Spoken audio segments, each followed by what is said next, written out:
ये जितने भी क्वेश्चंस मैं आपको बताने वाला हूँ ये सिर्फ उन स्टूडेंट्स के लिए जिन्होंने अभी तक कुछ नहीं पढ़ा है और वो चाहते हैं कि हम जैसे तैसे क्वालिफाई हो जाएं, तो ये वीडियो उनके लिए। अगर आप उसी की तलाश में हो तो ये वीडियो आपके लिए होने वाली है, तो इसे अच्छे से देखें। So hello all the NEET aspirants, I hope आप सब अच्छे से पढ़ रहे होंगे। और बहुत ज़्यादा बच्चे परेशान हैं, कंफ्यूज है, सर हम क्या करें, क्योंकि कई स्टूडेंट्स मुझे मैसेजेस भी कर रहे हैं कि सर हमें सिर्फ 400 से 500 मार्क्स आ जाए तो हम क्या करें। देखो मैं ऑलरेडी बहुत सारी चीज़ें प्रोवाइड कर रहा हूँ टेलीग्राम चैनल पर, अगर आपने अभी तक ज्वाइन नहीं किया तो कर लो, बिकॉज ये वीडियो आप सबके लिए, जो भी बच्चा परेशान है, जो भी मुझसे क्वेश्चंस पूछ रहा हूँ, उन सबके लिए वीडियो मैंने बनाई है। तो इस चैनल को जरूर सब्सक्राइब करना। Before starting the video let me introduce myself, I am Pathan Farman Khan and third year MBBS student in government medical college Wanaparthy Telangana. So guys सबसे ज़्यादा मैंने पूरी चीज़ पूरी चेक करी है, 13 साल के क्वेश्चंस मैंने चेक करे कि कहाँ से क्वेश्चन पूछे जा रहे हैं, जिसके आने के पूरे चांसेस हैं। तो जो स्टूडेंट इसे छोड़ के जाएगा वो बहुत पछताएगा। तो इसीलिए मैं आपसे कर रहा हूँ पेन पेपर लेके बैठे और ये सारे क्वेश्चन ज़रूर से ज़रूर करके जाए नीट से पहले, because these are high yielding most repeated exclusive question for NEET 2025। So आप ये बिल्कुल करके जाएंगे, मान लो कि पेपर बिल्कुल मेरे पास में। तो सबसे पहले जो क्वेश्चन है मैं आपको बता देता हूँ, कॉजेज ऑफ बायोडाइवर्सिटी आपको करना। आपको पता है कि कौन कौन से होते हैं, 4 कॉजेज होते हैं। इविल कॉटेट होता है ना, वो आपको पता होना चाहिए। जो आपके होते हैं बायोफ्रेगमेंटेशन, वो वाला टॉपिक आपको अच्छे से आना चाहिए, जो कि ओल्ड NCERT है पेज 178 पे।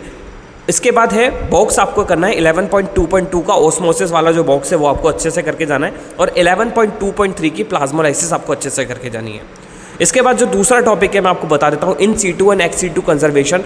ये बहुत इंपॉर्टेंट टॉपिक है, एक क्वेश्चन डेफिनेटली इससे आने वाला है, इसको अच्छे से करके जाना कि कौन सा E2 है, biological garden E2 in situ होता है कि एक्स सीटू होता है, जूलॉजिकल पार्क, सफारी पार्क, तो ये आपको अच्छे से पता होना चाहिए। नेशनल पार्क किस में आता है, तो ये 4-5 एक्सेप्शन है इसमें घुमाता है, और ये क्वेश्चन आपका गलत होने से बच सकता है अगर आप इसको अच्छे से करके जाओगे, बिकॉज हर साल इससे क्वेश्चन आ रहा है, इस साल भी डेफिनेटली इससे क्वेश्चन आएगा।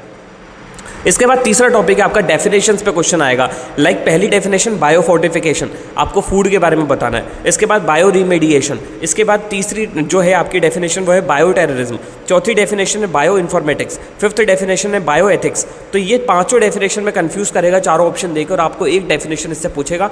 तो इन सारी डेफिनेशन का आपको बिल्कुल अच्छे से आंसर आना चाहिए। इसके बाद जो फोर्थ क्वेश्चन है वो है फ्लोरल फॉर्मूला। फ्लोरल फॉर्मूला के आपको एब्रीविएशंस पता होने चाहिए कि भाई बाइलिंग बाइसेक्सुअल है क्या है, आपको एक्टिनोमॉर्फिक है, जाइगोमॉर्फिक है, वो आपको पता होना चाहिए। स्टेमन कितने, सेपल कितने, पेटल कितने, वो आपको पता होना चाहिए। इसके बाद उनके डायग्राम्स आपको अच्छे से आने चाहिए। डायग्राम बेस्ड भी क्वेश्चन आने के पूरे चांसेस है इस साल। और उनके एग्जाम्पल्स आपको पता होना चाहिए। लीलियसी के क्या है, सोलेनेसी के क्या है, फेबेसी के क्या है, तो ये आपको पता नहीं चाहिए। इसके बाद फिफ्थ जो क्वेश्चन है वो है आपका जेनेटिक्स। जेनेटिक्स के अंदर साइंटिफिक नेम और उनकी डिस्कवरी। तो साइंटिफिक नेम जैसे आपके DNA डबल हेलिक्स किसने किया था, किस टाइम में किया था, क्रोमोसोम किसने डिस्कवर किया था, तो ये सारे क्वेश्चन इंपॉर्टेंट है। फ्रैंकलिन स्टॉल वाला क्वेश्चन इंपॉर्टेंट है, क्रोमोसोम किसने दिया था, ये सारे आपको जितनी भी डिस्कवरी है वो सारे आपको एक पन्ने पे लिख के उनको लर्न करके जाना है। एक क्वेश्चन डेफिनेटली साइंटिफिक पे आएगा कि किसने क्या डिस्कवर किया है। इसके बाद जो आपका 7th टॉपिक है वो है आपका fungi and non cellular organism. Fungi का टॉपिक अच्छे से करके जाना, वो उसमें से आपको तीनों में से एक क्वेश्चन पूछेगा कि भाई कौन से अंदर कौन सा पिगमेंट होता है, कौन सा नहीं होता है, इस पर क्वेश्चन आता है, तो उसको अच्छे से करके जाना है। इसके बाद 8th क्वेश्चन है cyclic and non cyclic photophosphorylation. Cyclic phosphorylation क्या होती है, कितनी ATP कंज्यूम होती है, कितनी ATP रिलीज होती है, आपको पता होना चाहिए। और नॉन साइक्लिक फोस्फोराइलेशन में क्या होता है वो आपको पता होना चाहिए।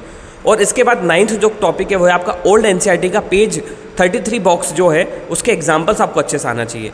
ठीक है, 33 पेज नंबर बॉक्स के अंदर, इसके अंदर एल्गी, ब्रायोफाइटा, टेरिडोफाइटा, जिम्नोस्पर्म और एंजियोस्पर्म, इसके बारे में आपको पता होना चाहिए। डिफरेंसेस पता होना चाहिए। ब्रायोफाइटा क्यों आता है, स्पेशल क्या है ब्रायोफाइटा में, टेरिडोफाइटा में क्या स्पेशल है, और जिम्नोस्पर्म एंजियोस्पर्म में क्या स्पेशल है।